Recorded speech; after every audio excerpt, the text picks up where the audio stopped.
Henny Sagara kemana jangan lihat sekarang Henny ini biang SSWNG hanya brand-brand skincare yang bermacam-macam merek dan bermacam-macam juga cara mereka untuk menarik customer. Pertama, skincare itu bisa dibuat atau diracik itu pakai modal yang cukup banyak dan bisa menyewa artis, bisa aja live di TikTok dengan promo yang banyak. Omsetnya itu bisa miliaran, bakal ratusan juta dalam satu hari. Nah, disitulah masyarakat ini berbondong-bondong untuk membeli skincare. Belum ada nih permasalahan-permasalahan yang terlalu tajam gimana ya. Bepom pun kita masih berpanutan sama Bepom. Kasus ini bermulai dari situ nih.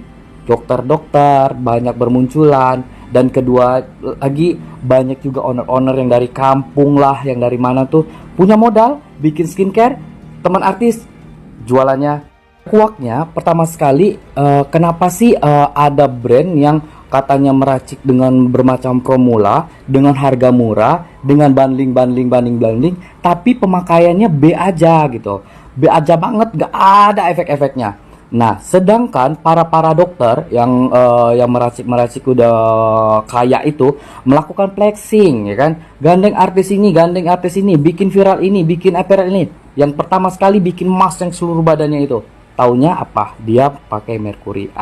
Sebelum masuk ke kasus itu, mereka itu flexing nih, dekatin artis-artis viral. Pertama sekali yang didekati yaitu artis-artis yang kontroversial, yang mulutnya tajam, yang bisa diikuti banyak followers, yang nggak bodoh-bodoh, yaitu Nikita Mirzani.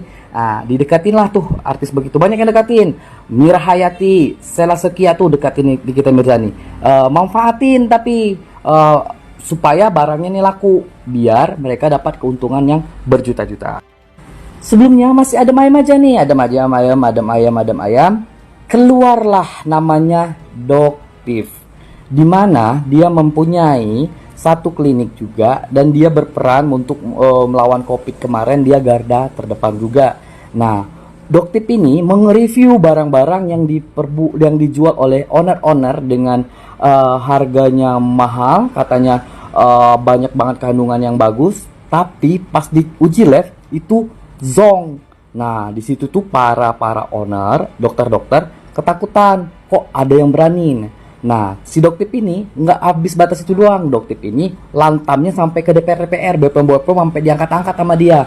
Nah, makin meresah. Owner-owner yang dari kampung itu sekarang sih ada efeknya, udah nggak mau jualan begitu lagi.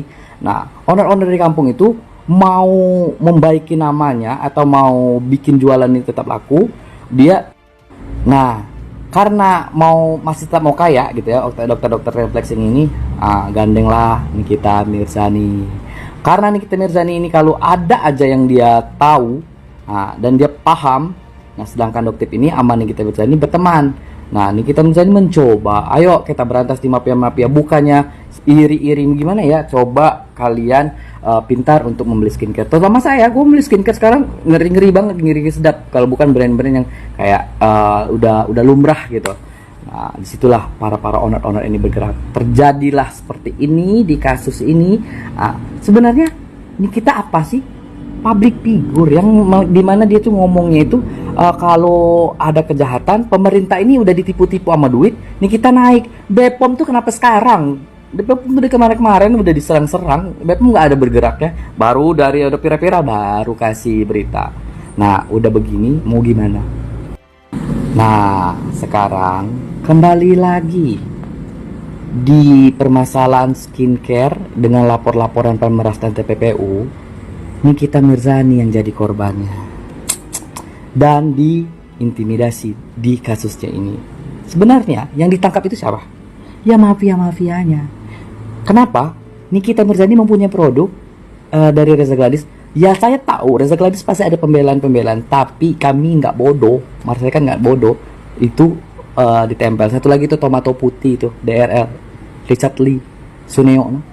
Itu bentar lagi. Tapi nggak apa, dia kebal hukum, banyak duit beneran. Ya. Tapi mau gimana? Kita sebagai masyarakat yang bodoh ini justru harusnya berterima kasih, ya. Tapi apa?